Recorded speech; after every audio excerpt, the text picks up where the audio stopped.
رمضان المبارک وہ مقدس مہینہ ہے۔ حضرت سلمان فارسی رضی اللہ تعالیٰ عنہ بیان فرماتے ہیں کہ اس ماہ مبارک کے آنے سے پہلے اللہ کے پیارے حبیب صلی اللہ تعالیٰ علیہ وسلم نے اس کی شان میں خطبہ ارشاد فرمایا۔ آپ اس کی غیر معمولی عظمت کو دیکھیے کہ حضور اس کے لیے خطبہ باقاعدہ شعبان کے آخری دن حضور نے خطبہ ارشاد فرمایا، رمضان شریف کے فضائل بیان فرمایا، گویا ذہن سازی فرمائی لوگوں کی کہ تمہارے پاس ایک بابرکت، ایک عظمت والا، شان والا، بلندی والا مہینہ سایہ فگن ہو رہا۔ آپ دیکھیے یہ وہ ماہ نور ہے جس کا نام اللہ نے قرآن مجید میں بیان فرمایا، شہر رمضان الذی انزل فیہ القرآن، فرمایا رمضان کا وہ مہینہ ہے جس میں ہم نے قرآن مجید کو نازل فرمایا۔ یہ بہت بڑی عظمت کی بات ہے کہ اللہ کی وہ آخری اور لاریب کتاب جس میں اللہ تعالیٰ نے تمام علوم کو بیان فرمایا، اولین اور آخرین کی خبریں ارشاد فرمائی، جس کے اندر اللہ تبارک و تعالیٰ نے کائنات کو سارا دستور دیا، جینے کا ڈھب اور سلیقہ سکھایا، وہ عظمتوں والی کتاب بھی اللہ نے ماہ رمضان میں نازل فرمائی۔ مسلمانوں کے ساتھ یہ ہوا ہے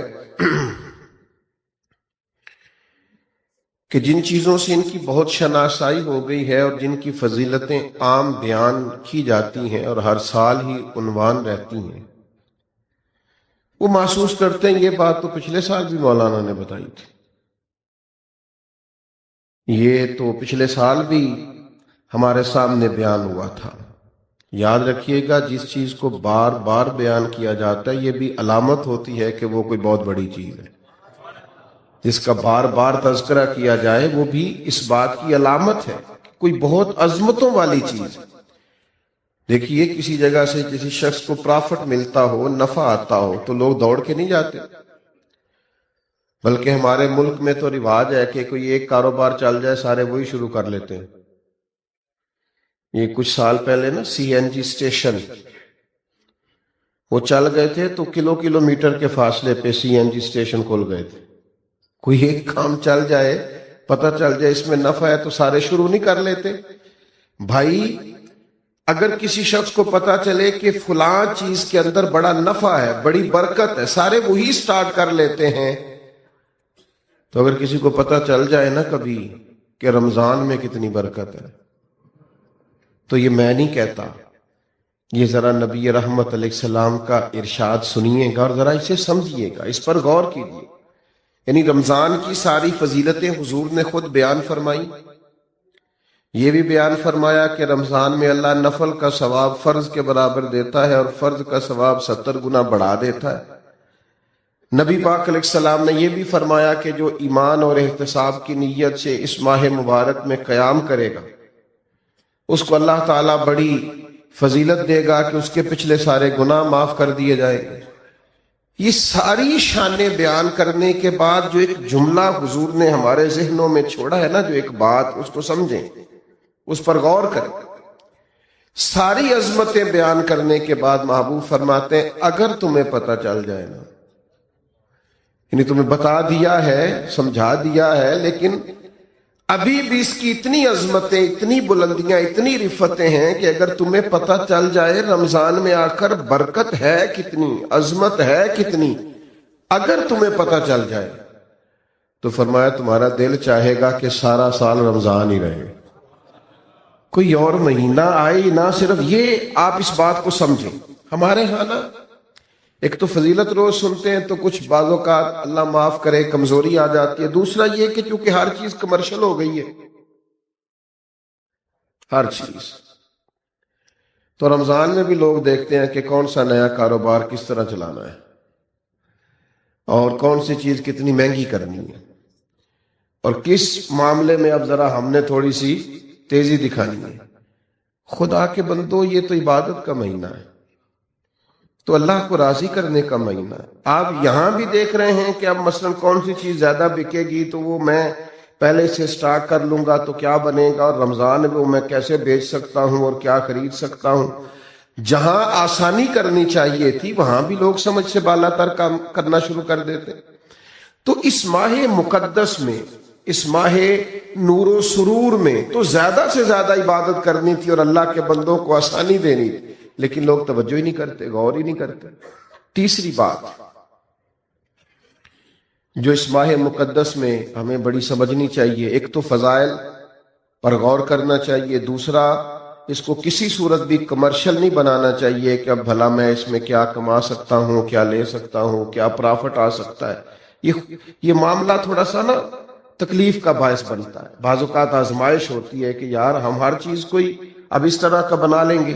تیسری بات بنیادی رمضان شریف میں جس سے پالا پڑتا ہے اور جو سمجھنے کے لائق ہے، رمضان میں آخرت کی تیاری کرنا زیادہ ضروری ہے. یہ ایک خاص بات ہے جو ہمارے اندر عام ہو گئی ہے، اس پر آپ نے توجہ کرنی ہے. رمضان میں آخرت کی تیاری کرنی، اور ہر عشرے کی اپنی فضیلت ہے. آخری عشرے میں سب سے زیادہ آخرت کی تیاری کرنی. ہم نے رمضان میں آخرت کی تیاری کرنی تھی، ہم سارا رمضان عید کی تیاری کرتے رہتے ہیں. کئی دن گزر جاتے ہیں بازاروں میں کپڑے خریدتے، پھر کئی دن گزر جاتے ہیں ڈیزائن پسند کرتے کہ سلوانا کون سا ہے، پھر یہ کہ 3 دفعہ گیا جوتا لینے. آپ نے سارا رمضان عید کی تیاری پہ لگا دیا. ضرور نئے کپڑے خریدیں، ضرور نئے جوتے خریدیں، ضرور آپ اجلا لباس پہنیں، لیکن رمضان تو آخرت کی تیاری کے لیے. اگر آپ کا سارا وقت بازار میں گزر گیا تو آپ نے اس سے کیا حاصل کیا؟ چاہیے تو یہ تھا کہ کپڑے یہ رمضان سے پہلے خرید لیے جاتے، سلوا لیے جاتے. اب تو موسم کا بھی پتہ چل جاتا ہے کن دنوں میں کیسا ہوگا. اب تو یہ بھی کسی حد تک آسانیاں ہیں. رمضان المبارک سے پہلے سارے لین دین کر لیے جاتے. بزرگوں کی، صحابہ کی ایک بڑی تعداد تھی جو مہینہ مسجد میں گزارتے تھے رمضان. کہتے تھے وقت ضائع نہیں کرنا، پتہ نہیں دوبارہ ہاتھ آئے کہ نہ آئے، اس کو ضائع نہیں کرنا. تو میرے بھائی ان 3 چیزوں پر سب سے زیادہ سب سے پہلے اہمیت دیں کہ جو فضائل ہیں ان کو ذہن میں بٹھائیں کہ شان کتنی. دوسرا کوئی کمرشل، میں بعض اوقات بڑی تکلیف محسوس کرتا ہوں جب میں اپنے حج اور عمروں کو کمرشل بنا ہوا دیکھتا ہوں نا، تو میں سوچتا ہوں کہ کن کن چیزوں کی ہم نے دکانیں ڈال لی. ضرور آپ اس سے جس حد تک ہو سکے آپ کام کریں، لیکن یہ کہ آپ نے ہر چیز کو بیچنا خریدنا شروع کر دیا ہے. یہی حال رمضان کے ساتھ ہوتا ہے. بہت سارے معاملات میں ہم دیکھتے ہیں کہ کمرشلزم بڑا عروج پہ. اور تیسری بات یہ کہ سارا ٹائم نئے نئے ملبوسات خریدنے میں ضائع کر دیتے ہیں. تو 3 باتیں تو یہ سمجھیں. پھر 3 عبادات ہیں رمضان کی. پہلے تو روزہ رکھنا ہے،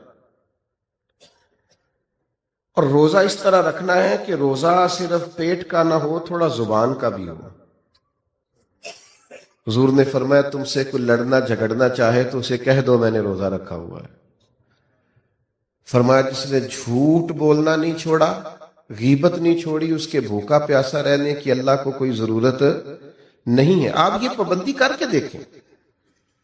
روزہ تقوی کا سبق اور درس دیتا. تھوڑا اپنے آپ کو پابند کریں کہ رمضان المبارک کا ماہ نور ہے، میں نے جھوٹ زبان سے نکالنا ہی نہیں، میں نے کوئی خلاف واقعہ بات نہیں کرنی، کچھ بھی ہو جائے مجھے زیادہ گفتگو ہی نہیں کرنی چونکہ میں روزہ دار ہوں.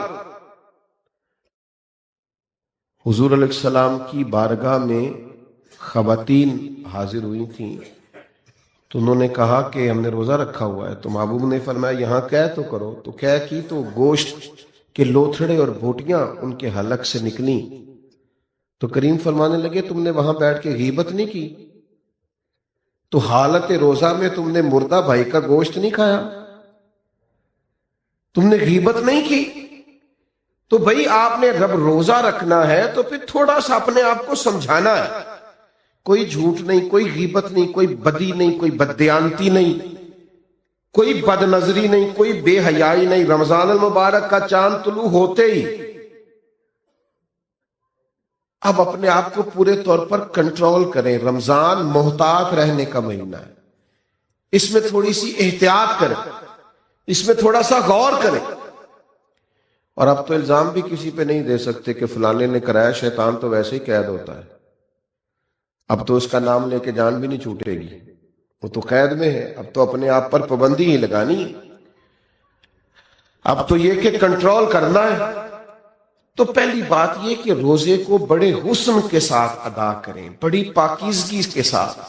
روزہ بڑی نعمت ہے، آپ یقین کریں روزہ رکھا ہوا ہوتا ہے نا انسان نے تو عجیب سی وہ روحانیت محسوس کرتا ہے۔ روزہ عقیدہ توحید کا بہت بڑا اظہار ہے، پتہ چلتا ہے کہ یہ بندہ رب کو ماننے والا ہے۔ کیوں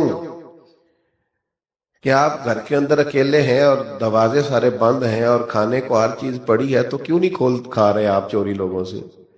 بہت ساری عبادات میں لوگ معاذ اللہ دکھاوا نہیں کر لیتے، ہر چیز موجود ہے گھر میں، فریزر بھرا ہوا ہے انواع و اقسام کی چیزوں سے، کیوں نہیں کھا رہے؟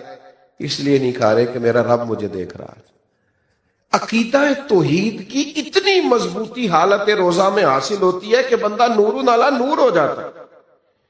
تو یہ ایک بہت بڑی پریکٹس ہے رمضان المبارک کے اندر کہ پھر انسان اپنی مجموعی زندگی میں اسے لاگو کرے کہ مجھے صرف کیمرے کی آنکھ نہیں دیکھ رہی، مجھے وہ رب دیکھ رہا ہے جسے نہ اونگ آتی ہے نہ نیند آتی ہے۔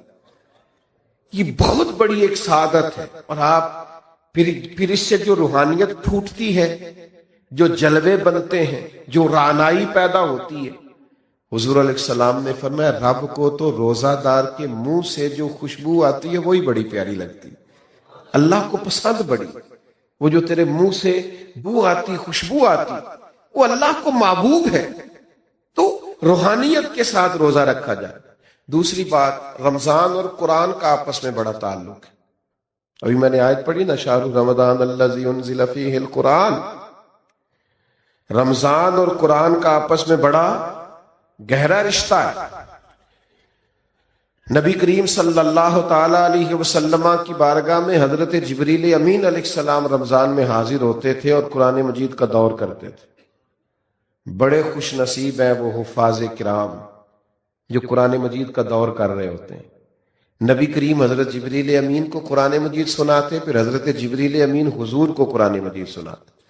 یہ مسجدوں میں جب حفاظ، قراء، آئمہ یہ بیٹھ کر قرآن مجید پڑھ رہے ہوتے ہیں تو یہ ان جلووں کی یاد تازہ کرتے ہیں جو جلوے محبوب نے دکھائے اور حضرت جبریل امین کے ساتھ دور فرمایا۔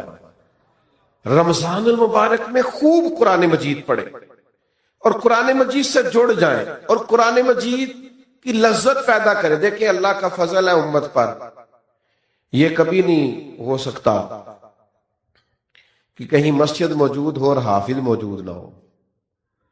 یہ تو ہو سکتا ہے کہ کسی حافظ کو مسجد نہ ملے اور وہ رہ جائے، اس دفعہ قرآن مجید نہیں سنا سکا۔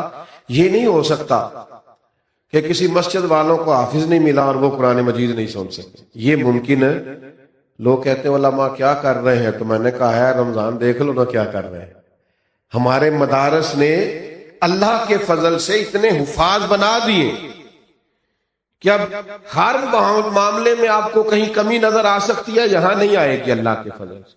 نہ کبھی آپ یہ کہیں گے کہ آج مسجد میں جمعہ نہیں ہوا چونکہ جمعہ پڑھانے والا کوئی نہیں تھا۔ یہ اللہ نے امت پر فضل فرمایا، اہلیان پاکستان پر فضل فرمایا۔ تو قرآن مجید کے حافظ بھی ہیں، قاری بھی ہیں، عالم بھی ہیں، ترجمہ کرنے والے، تفسیر کرنے والے بھی موجود ہیں۔ اب ضرورت ان لوگوں کی ہے جو قرآن مجید سے محبت کریں۔ محفلوں میں رک کے آتے ہیں نا، فلانی نعت سناؤ نعت خواں کو، بڑی اچھی بات ہے، بھیجا کریں، لیکن کبھی کبھی نا یہ بھی رکا بھیجا کریں کہ دل بڑا کر رہا ہے سورہ رحمان سنائے۔ اب ہلکے ہلکے بولے ہیں آپ، اور کچھ نے تو صرف گورا ہی ہے مجھے۔ بھائی رکا آتا ہے نا جی فلانی نعت بڑی پسند ہے، تو بھائی ایک رکا لکھ کے بھیجو نا جناب، سورہ ملک بڑی پسند ہے ذرا سنائی جائے۔ یہ آپ رکا لکھے نا اور لکھ کے بھیجے نا، میرا دل کر رہا ہے سورہ ابراہیم کی تلاوت ہو، سورہ نوح کی تلاوت ہو، سورہ یوسف کی تلاوت، یہ بھی ذوق پیدا کریں، یہ بھی اپنے دل میں لائیں چیز۔ ہمارے ملک میں نا ایک رواج بن گیا ہے،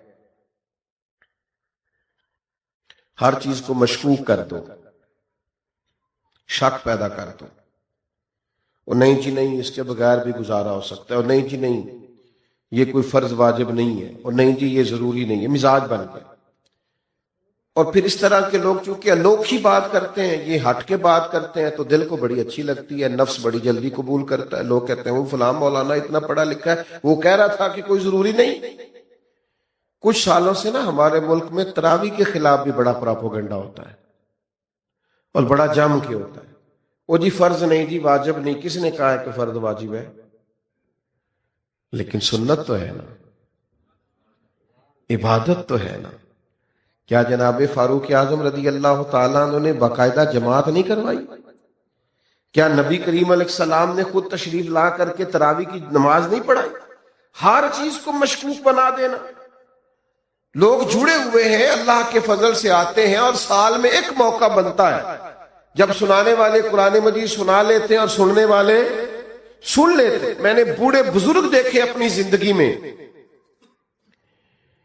کہ ان کو دعوت دے رہا ہے کچھ شخص اور کہہ رہا ہے آج افطار میرے ساتھ کر لیں، تو وہ کہنے لگے یار میں نے نہ قرآن مجید اپنی مسجد میں سننا شروع کیا ہوا ہے اور میرا آج 23واں پارہ میرا دل نہیں کر رہا، تو میں ذرا مکمل کر لوں، 27 پہ ختم ہو جائے گا تو پھر میں آ جاؤں گا۔ یار کتنا مزہ آتا ہے یہ باتیں سن کے، کتنا ذائقہ آتا ہے کہ قرآن مجید سے بندہ جڑا ہوا ہے، اس کی ترتیب چل رہی ہے۔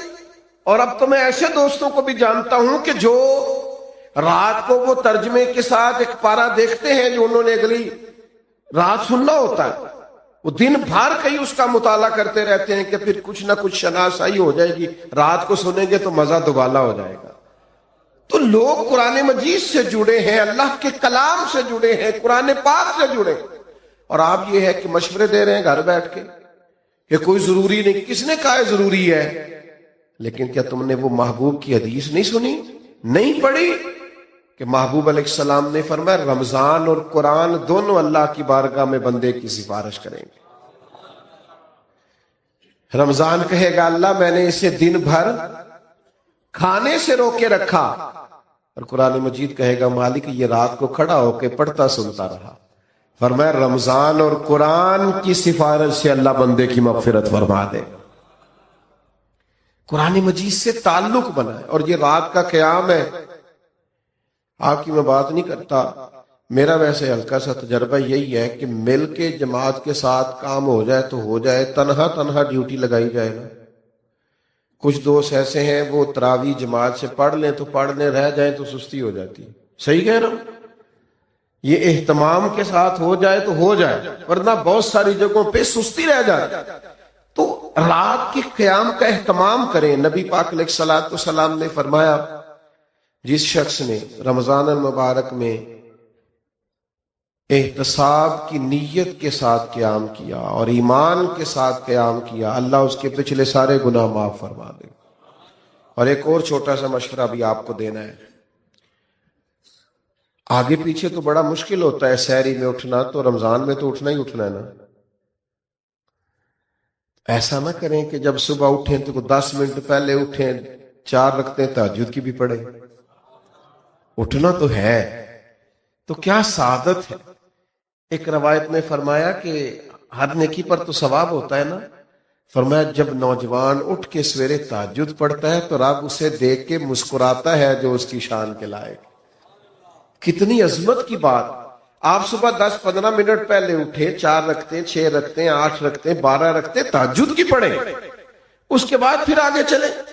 تو ایک تو روزہ اہتمام سے، اور دوسرا قرآن مجید سے تعلق، نوافل سے تعلق، تھوڑا سا نا مطلب انسان وقت نکالے، عبادات میں رہے۔ سارا سال ہم خبریں سنتے ہیں ٹی وی پہ اور موبائل پہ، تو انقلاب آ گیا پھر خبریں سننے سے۔ اگر کوئی ملک تبصروں سے ٹھیک ہوتا نا تو سب سے پہلے پاکستان ٹھیک ہونا تھا، اس لیے کہ جتنے تبصرے ہمارے ملک میں ہوتے ہیں کسی اور جگہ بڑے تبصرے، ہر آدمی کی جیب میں موبائل ہے اور ہر بندہ ہی سیافی ہے، ہر ایک کے پاس یہ اندر کی خبر ہے اور سارے تبصرے کر رہے ہیں۔ میرے بھائی 1 مہینہ تبصرے رہنے دو، میری تو مانو تو خبریں بھی رہنے دو۔ آپ 1 مہینہ اپنے آپ کو قرآن مجید سے جوڑو، آپ کوشش کرو خوب توجہ کے ساتھ اللہ کی عبادت۔ اور ایک تیسری عبادت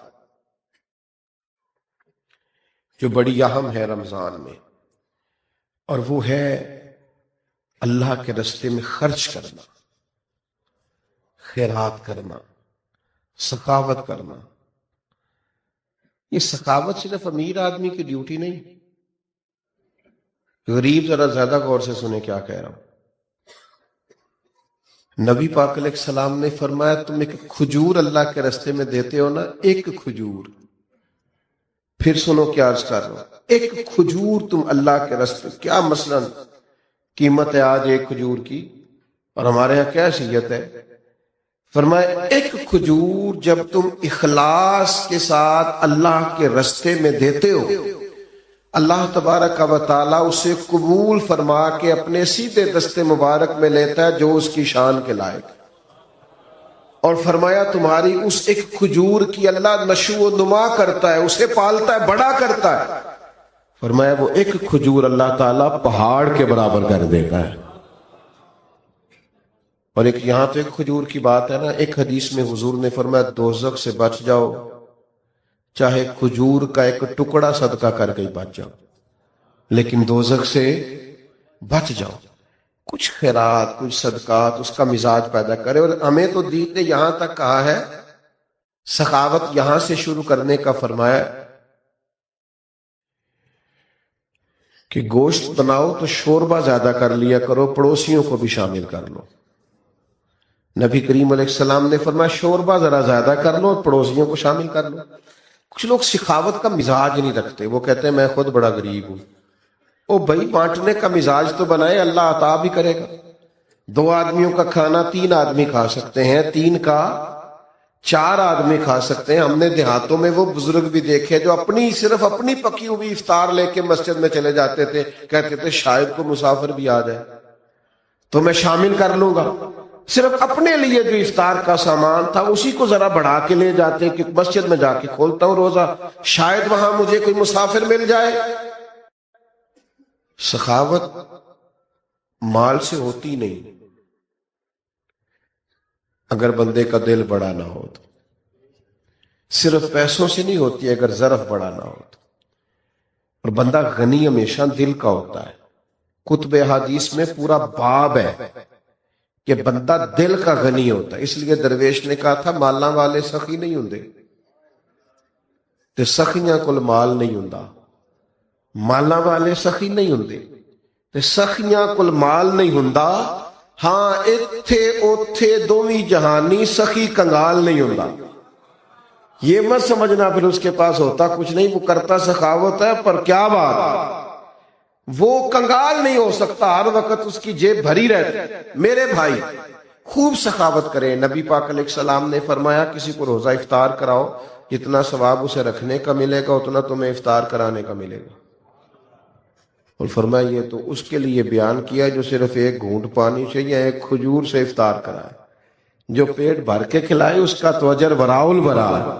نبی پاک علیہ السلام کی سخاوت رمضان میں بڑھ جاتی. حضور قیدیوں کو رہا کرتے، بانٹتے، زیادہ سے زیادہ دیتے اللہ کے راستے میں. لیکن ہمارے ہاں سیاسی افطاریاں ہوتی ہیں. سیاسی یعنی اپنے اپنے تعلق والوں کو بلایا کسی وی آئی پی جگہ پہ اور وہاں جناب بہترین اچھے کھانے بوفے شوفے لگائے. تو جو غریب بیچارے جن کا حق بنتا تھا، جن کے لیے ضرورت، وہ مجھے بچے کہنے لگے ہم روز دسترخوان لگاتے ہیں، بڑے لمبے خرچے. تو میں نے کہا بتاؤ کبھی کوئی امیر بھی آ کے بیٹھا ہے تمہارے دسترخوان؟ کہنے لگے نہیں، غریب لوگ ہی آتے ہیں. تو پھر میں نے کہا تم اللہ کی اس بات پر راضی نہیں ہو کہ رب کریم نے توجہ دلا دی ہے یہاں آ جاتے ہیں غربا کہ چلے یہاں افطار کر. بہت بڑی سعادت ہے. بہت سارے لوگ ایسے ہیں جن کو ضرورت ہوتی ہے، لیکن ہمارا مزاج یہ ہوتا ہے کہ ہم اس کو بھی نا رمضان کی افطاریاں بھی ان کو بھی دنیا داری بنا لیتے ہیں.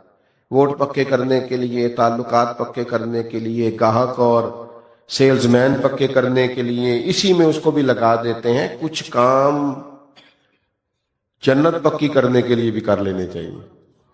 وہ ایک درویش سکول چلاتے تھے نا، تو وہ جو بچہ بھی آ کے منت کرتا نا، ان کا وہ کلرک جو تھا، جو ایڈمن کا آدمی داخلہ کرتا تھا، تو فیس رکھی ہوئی تھی داخلے کی، تو وہ اس کے پاس لوگ جاتے، وہ فیس بتاتا، تو وہ آ کے ان سے کہتا جناب وہ فیس مانگ رہے تھا، اس کو فری داخل کر لو، غریب ہے. 2 بھی داخل کیے، 4 بھی کیے، 6 بھی کیے، وہ درجنوں روزانہ فری داخل ہونے لگے. تو وہ اس کا جو اس نے ملازم رکھا تھا، اس طرح کام تو نہیں نہ چلتے. تو اس نے کہا تمہیں کس نے کہا ہے میں کاروبار کر رہا ہوں؟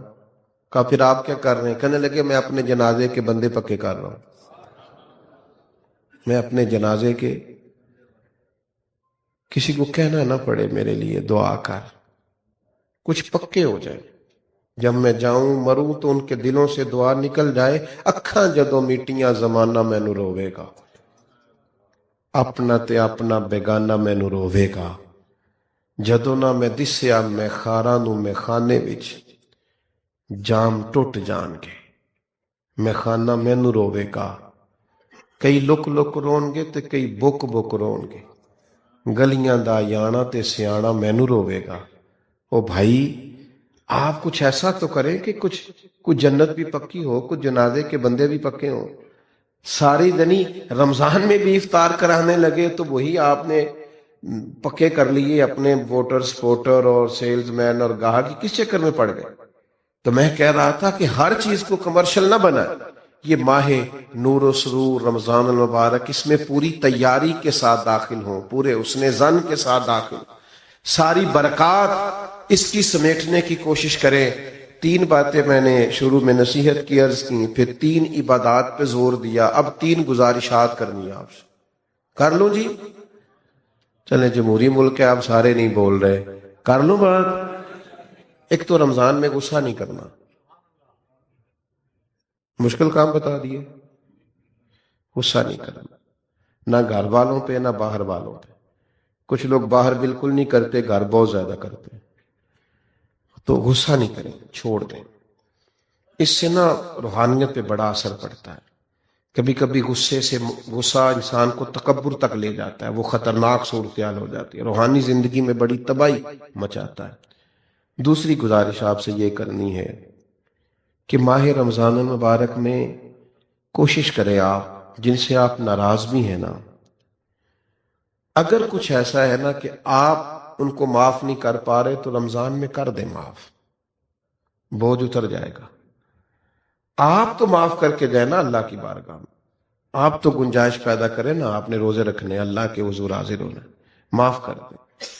یہ معافی بڑی برکت والی چیز ہے، کلیجہ ٹھنڈا ہو جاتا ہے. بدلہ لے کے انسان تنگ ہوتا ہے، انتقام لے کے اور زیادہ گھٹن فیل ہوتی، لیکن معاف کرنے سے سکون پیدا ہوتا ہے، ٹھنڈک محسوس ہوتی ہے. تیسری میری گزارش آپ سے یہ ہے، رمضان المبارک میں لوگوں کے لیے آسانیاں کرنے کی کوشش کریں. خود سے محسوس کر لیں کہ کہاں آپ کی ضرورت ہے اور آپ وہاں پہنچ جائیں.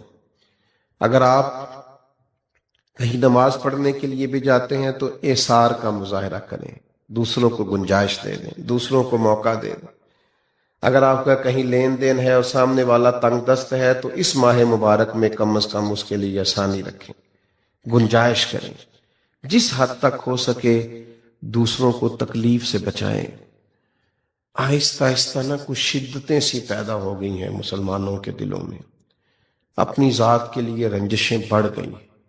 خوبصورت ترین لوگ بھی بعض اوقات حالات کے تقاضوں کی وجہ سے اس طرح کا معاملہ کرتے ہیں جو ان کی شخصیت کے ساتھ میچ نہیں کرتا. محسوس ہوتا یار تو بڑا عظیم آدمی ہے، تیرا نہیں بنتا یوں کرنا، تو بہت بڑے قد کاٹ کا آدمی ہے، تیرا معیار بڑا بلند ہے، تیرا نام بڑا اونچا ہے، تیری سوچیں اور تیرے وچار بڑے پائے کے ہیں، تجھے اس طرح نہیں کرنا چاہیے.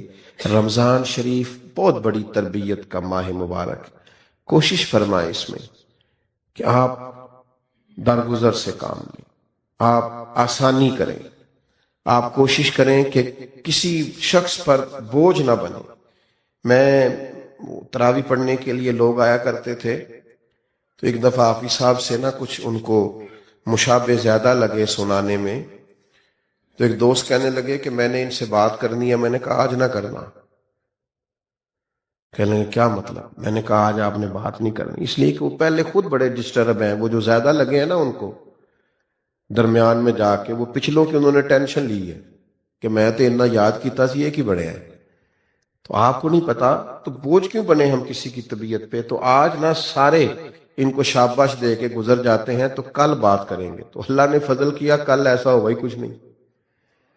تو ہم بعض اوقات اتنا پریشرائز کر دیتے ہیں بعض چیزوں کو کہ جب کوئی بندہ پریشر میں آ کے کوئی کام کرتا ہے تو صحیح بھی کرنا ہونا تو اسے غلط ہو جاتا ہے.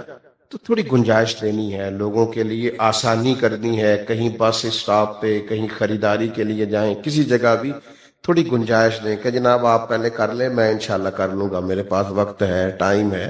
تھوڑا سا حوصلہ بڑا کر کے جئیں، جینے میں مزہ آئے گا، لطف اور سرور حاصل ہوگا. یہ بڑی خوبصورت بزم سجائی گئی اور پھر اتنے خوبصورت عنوان پر کہ ہم نے رمضان مبارک کے تعلق سے کچھ باتیں کی. محبوب دا میلائے، محبوب دا میلائے،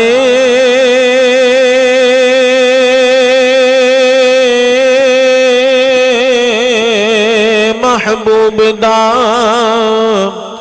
میلائے، محفل نو سجائی رکھنا دے آن دا ویلا اے، محفل نو سجائی رکھنا دے آن دا ویلا اے.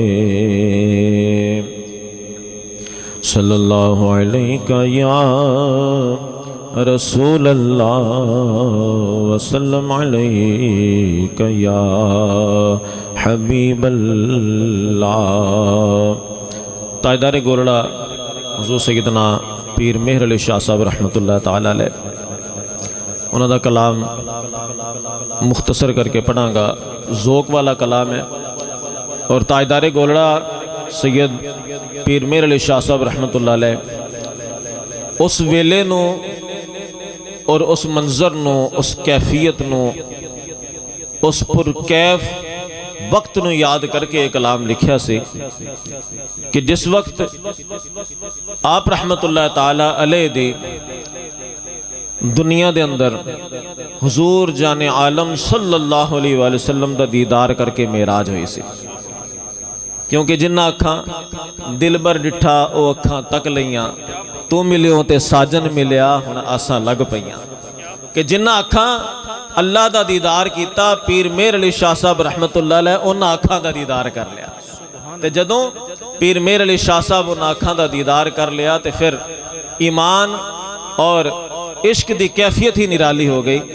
اور اس وقت نو یاد کر کے، حضور دے دیدار دے وقت نو یاد کر کے آپ نے کلام لکھیا.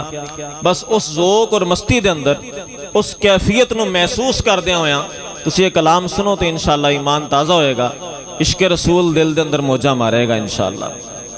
اج سکھ متران دی ودھیری کیوں دلڑی اداس گھنیری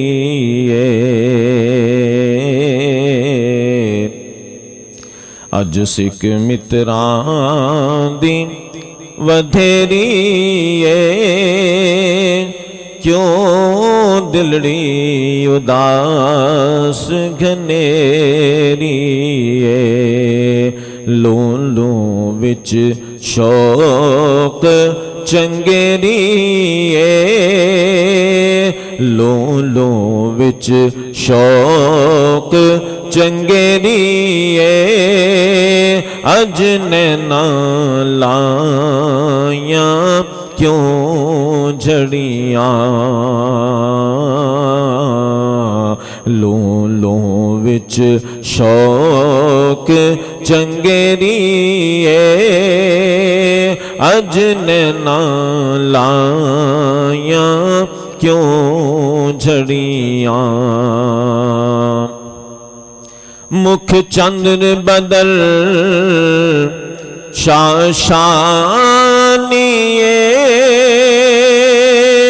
متھے چمک دلاٹ نورانی مکھ چندر بدل شاشانی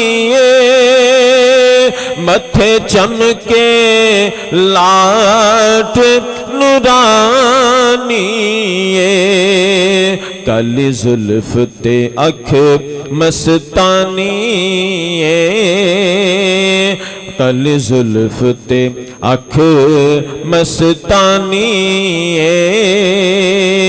مخمور اکھیں ہن مد بھریاں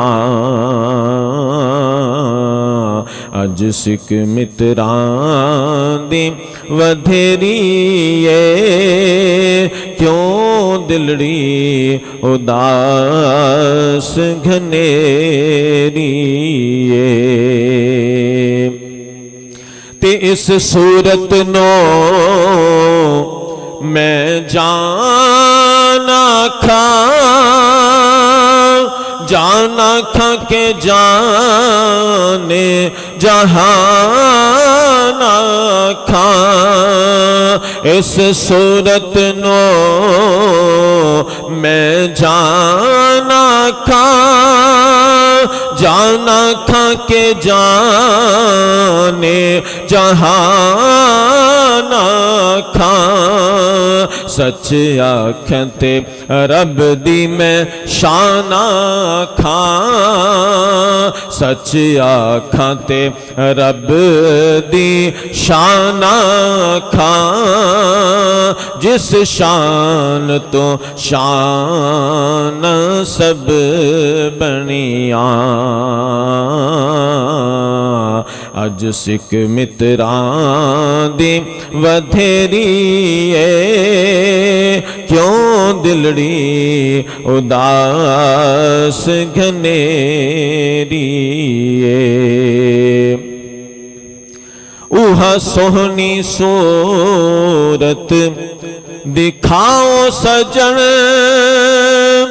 من بھاوری جھلک دکھاؤ مٹھن اوہ سونی صورت دکھاؤ سجن من بھاوری جھلک دکھاؤ سجن اوہ مٹھیاں گالی الاؤ مٹھن اوہ مٹھیاں گالی الاؤ مٹھن جو ہمراہ وادی سن کریاں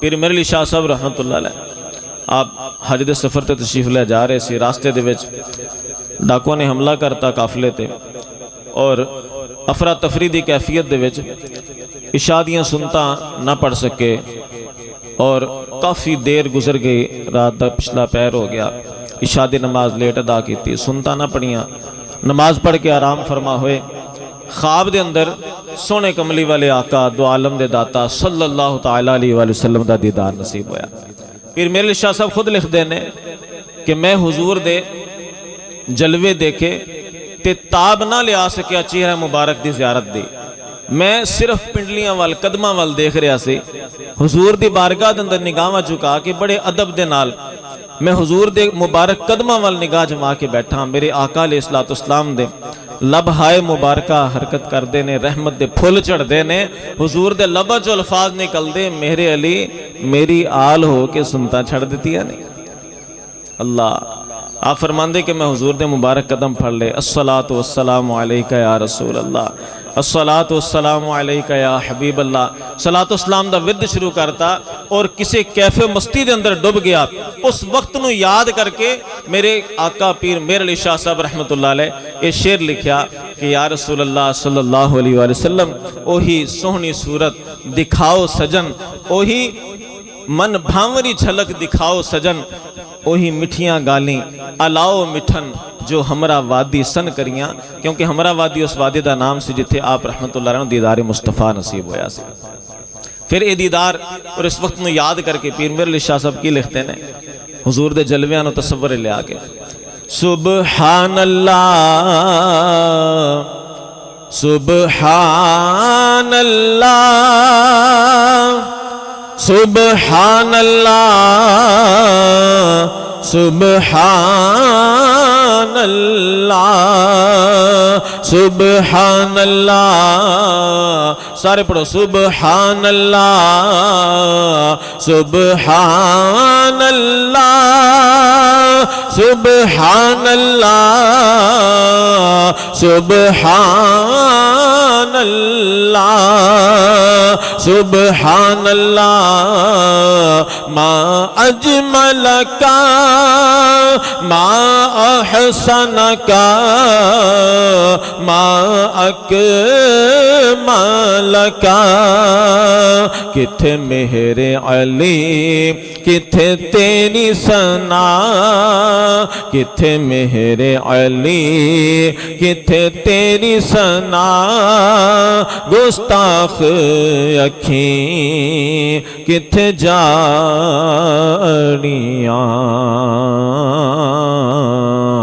اج سکھ متران دی ودھیری کیوں دلڑی اداس گھنیری میرے آقا رحمت دے داتا صلی اللہ تعالیٰ علیہ وسلم دی شان و عظمت دے وچ چند اشعار پڑھے نے اللہ پاک دی بارگاہ دے اندر دعا اللہ پاک قبول فرمائے اصل اس محفل پاک دا اس کانفرنس دا مقصد جو ٹائٹل تو تانوں معلوم ہے عظمت والدین کانفرنس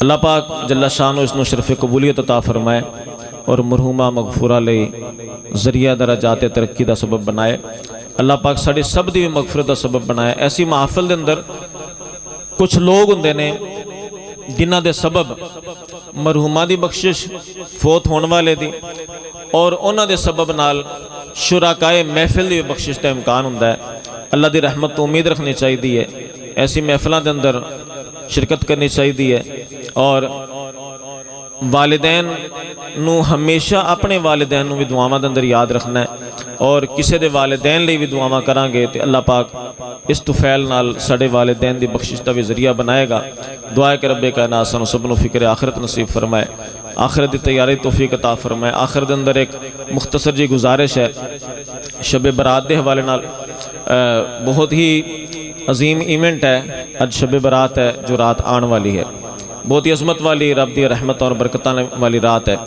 حدیث پاک دا مفہوم ہے کہ شب برات نو اللہ تبارک و تعالی محبوب دی امت دے وچوں بنی کلب دی بکریاں دے بالاں دے برابر لوگانو گناہگاراں نو جہنم تو آزادی عطا فرماندا ہے یہ رات شب برات اس دا نام ہی اس لیے ہے برات دا معنی آزادی ہے اللہ تبارک و تعالی اس شب محبوب دی امت نو جہنم تو آزادی عطا فرماتا ہے اور جو غافل ہوئے نہ عشاء پڑھے نہ فجر پڑھے رات سو کے گزار دے یقیناً صاف ظاہر ہے کہ اس دی مغفرت دی امید بھی نہیں ہوندی لیکن اللہ تبارک و تعالی جل شانو دی رحمت ایسی کرم نواز ہے کہ حدیث پاک کے چاہے کہ آسمان دنیا تے یعنی پہلے آسمان تے رب کائنات تجلی فرماندہ ہے اور آوازاں دے دے کے وہ دی رحمت پکار کے محبوب دی امت نو آوازہ دن دی ہے کہ ہے کوئی بخشش منگن والا کہ میں دے گناہ معاف فرما دے وہاں ہے کوئی روزی منگن والا میں انہوں روزی نال چولی پار دیاں ہے کوئی اے منگن والا ہے کوئی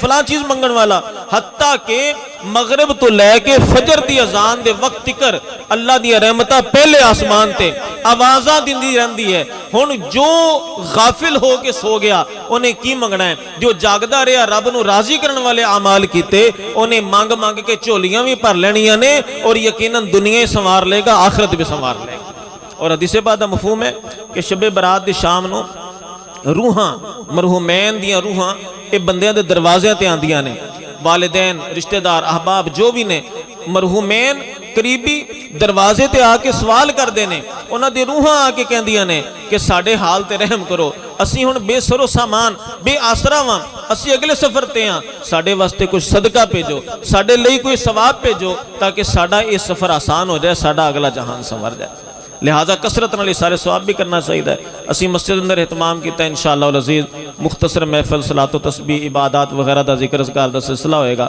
تقریباً ہر مسجد اندر ہون الحمدللہ ہوندا ہے کوشش کرو اپنے اپنے مساجد دے اندر اور جو اس پنڈ دے اس مسجد اندر اس دے اندر شرکت فرماؤ اللہ پاک سانو سب نو عمل دی توفیق عطا فرمائے آمین و ما علینا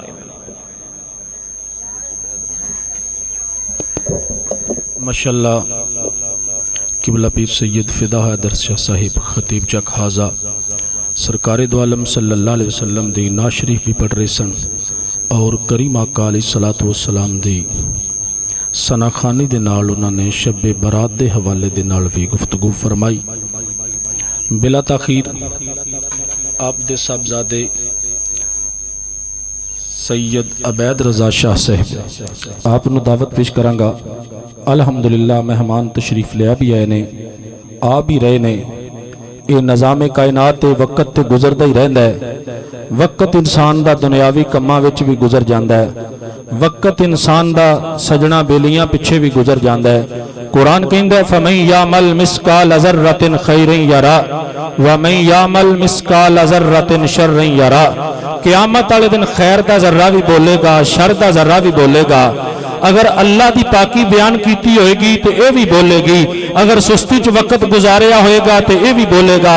عاشق کہندا ہے محفل سجی میرے حضور دیئے، محفل سجی میرے حضور دیئے، کوئی سنی جاوے کوئی پڑھی جاوے۔ محفل سجی میرے حضور دیئے، کوئی سنی جاوے کوئی پڑھی جاوے۔ ایک خیال نہیں رکھ دے سنن والے، کوئی سڑی جاوے کوئی ٹھری جاوے۔ دریاواں اپنی موج لینی، کوئی ڈبی جاوے کوئی تری جاوے۔ میں بھی منگتا اس حضور دا ہاں جڑا سب دیاں چولیاں بھری جاوے۔ کیونکہ کنڈے کدی گلاب نہیں ہوندے، کنڈے کدی گلاب نہیں ہوندے، چنگے کدی خراب نہیں ہوندے۔ رب چھڑ دے گا یار دے منہ نو، یاراں نال حساب نہیں ہوندے۔ توبہ دا وقت تے گناہاں تو بچ جا، توبہ دا وقت تے گناہاں تو بچ جا، دوزخ دیاں سخت پاواں تو بچ جا۔ امیران دی دولت تو پاویں ڈری نہ، غریباں دیاں بددعاواں تو بچ جا۔ فمن یعمل مثقال ذرۃ خیرا یرہ ومن یعمل مثقال ذرۃ شرا یرہ۔ حبیب خدا صلی اللہ علیہ وسلم دے غلاموں اصال ثواب دی محفل پاک حضرت انس بن مالک رضی اللہ تعالیٰ عنہ حدیث پاک دے راوی نے کریم آقا علیہ الصلوۃ والسلام فرماندے نے ایک بندے دا اچانک قبر دے اندر درجہ بلند ہوندا ہے۔ احکام الحاکمین دی بارگاہ چرز کرتا ہے مولا میرا ذاتی اعمال والا سلسلہ منقطع ہو گیا ہے، یہ کس وجہ تو راحت ملی ہے، کس وجہ تو سکون ملی ہے؟ میرے مصطفیٰ کریم علیہ الصلوۃ والسلام فرماندے نے احکام الحاکمین دی بارگاہ چو آواز آندی ہے تیرے پتر نے تیرے واسطے استغفار فرمائیے، مالک نے تیرے درجات نو بلند فرما دیتے ہیں۔ حبیب خدا صلی اللہ علیہ وسلم دے غلاموں بندہ زندہ رہے دعاواں منگے، دنیا تو چلا جائے، اولاد جدوں دعا منگ دیئے، اولاد جدو استغفار کر دیئے، اولاد جدو ماپیاں نو یاد کر دیئے۔ حبیب خدا صلی اللہ علیہ وسلم دے غلاموں تو اڈے تے میرے لجپال کریم آقا علیہ السلام اپنے چچا زاد حضرت جناب عباس رضی اللہ تعالیٰ عنہ دے کار تشریف لے کے گئے۔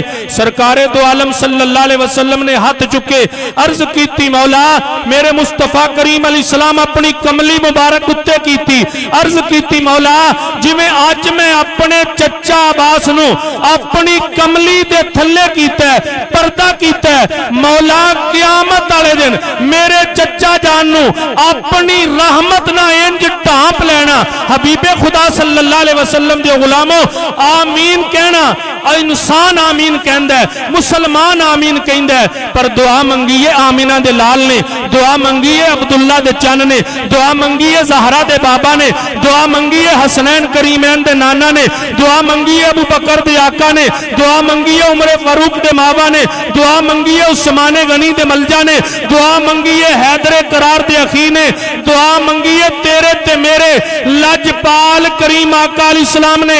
مولا میرے چچا جانو رحمت دے تھلے ٹانپ لینا۔ آمین فرشتیاں نہیں کلیاں کیا، آمین دنیا والے نہیں کیا، مکان دے در و دیوار نے آمین آمین پکارنا شروع کر دیتا ہے، کیونکہ میرے مصطفیٰ نو میرے محبوب نو رب کائنات نے ذرے ذرے واسطے رسول بنا کے بھیجی ہے۔ عاشق کہندا یا رب میری عیباں نالوں، یا رب میری عیباں نالوں تیری تیری رحمت بہت ودیری ذات صفات کی پوچھنے کوئی ذات صفات نہیں میری نام لیوا میں محبوب تیرے دا اے ہو آس امید بتھیری بخش لویں جے آزم نوی مولا نہیں ہو کٹ دی رحمت تیری بلا تخیر قبلہ شاہ صاحب دے صاحبزادے سید عبید الرحمن شاہ صاحب آپ نو دعوت پیش کرانگا مختصر وقت دے اندر تشریف لے آکے حاضری پیش فرما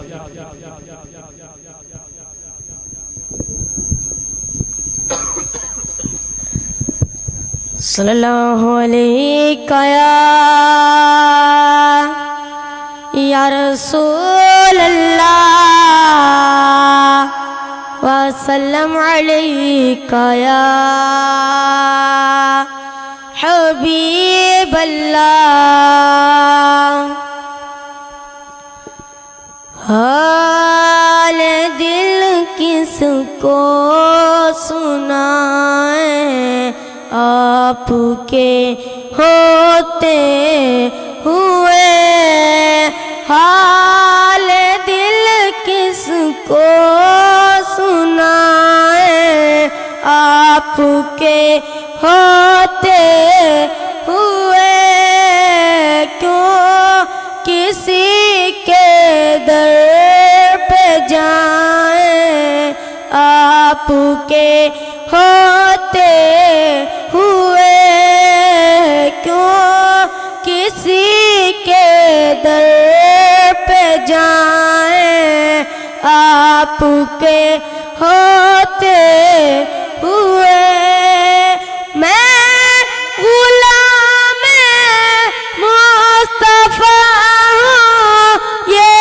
میری پہچان ہے میں غلام مصطفیٰ ہوں یہ میری پہچان ہے غم مجھے کیوں کر ستائے غم مجھے کیوں کر ستائے آپ کے ہوتے ہوئے شان محبوبی دکھائی جائے گی محشر کے دن شان محبوبی دکھائی جائے گی محشر کے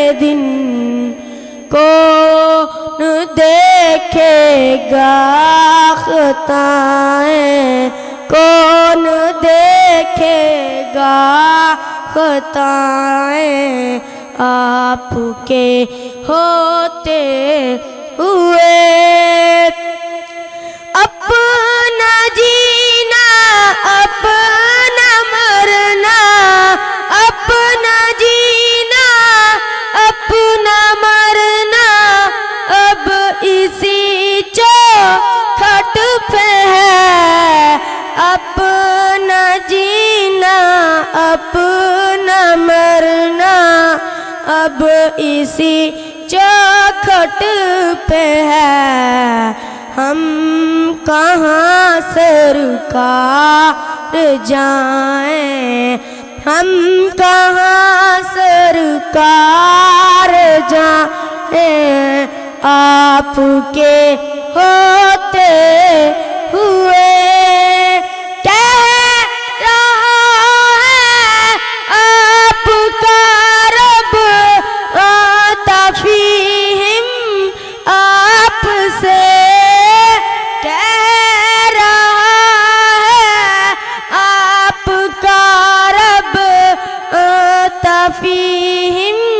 آپ سے میں انہیں دوں کیوں سزائیں میں انہیں دوں کیوں سزائیں آپ کے ہوتے ہوئے حال دل کس کو سنا ہے حال دل کس کو سنا ہے آپ کے ہوتے ہوئے کیوں کسی کے در پہ جائیں، کیوں کسی کے در پہ جائیں آپ کے ہوتے ہوئے۔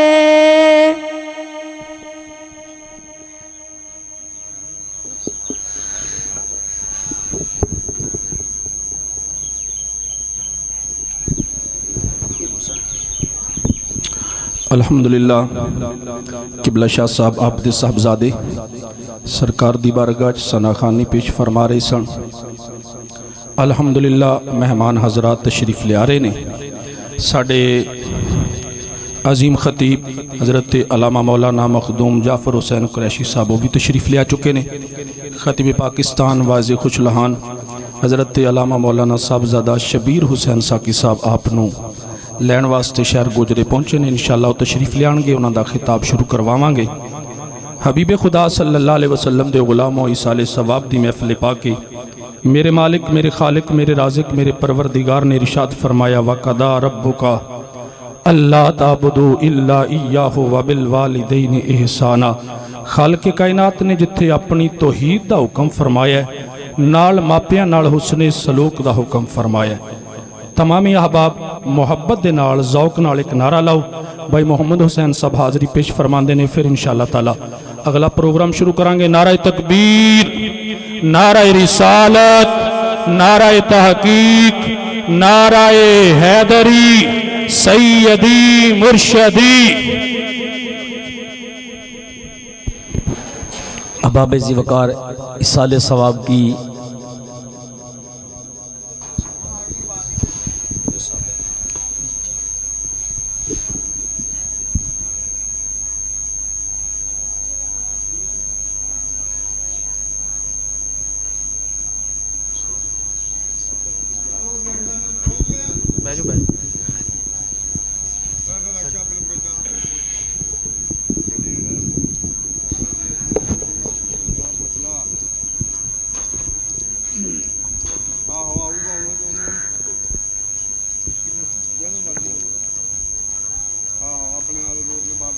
اوپر آ جاؤ۔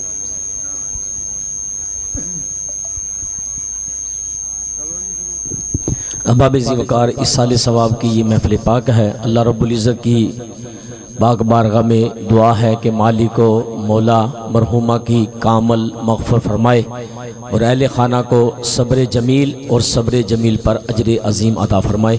تمامی احباب مل کر درود پاک پڑھیے۔ صلی اللہ علیہ یا رسول اللہ وسلم علیکہ یا حبیب اللہ۔ کلام اعلیٰ حضرت کے چند اشعار پڑھنے کی سعادت حاصل کروں گا۔ سب سے اولا ہو اعلیٰ ہمارا نبی، سب سے اولا ہو اعلیٰ ہمارا نبی، سب سے اولا ہو اعلیٰ ہمارا نبی، سب سے بالا ہو اعلیٰ ہمارا نبی، سب سے اولا ہو اعلیٰ ہمارا نبی، اپنے مولا کا پیارا ہمارا نبی، اپنے مولا کا پیارا ہمارا نبی، دونوں عالم کا دولا ہمارا نبی، کیا خبر کتنے تارے کھلے چھپ گئے، کیا خبر کتنے اپنے تارے کیلے چھپ گئے پر نہ ڈوبے نہ ڈوبا ہمارا نبی سب سے اولا ہو اعلیٰ نبی سب سے بالا ہو اعلیٰ ہمارا نبی رب نے چاہا تو جنت میں دیکھیں گے ہم رب نے چاہا تو جنت پہ دیکھیں گے ہم پتے پتے پہ لکھا ہمارا نبی پتے پتے پہ لکھا ہمارا کون دیتا ہے دینے کو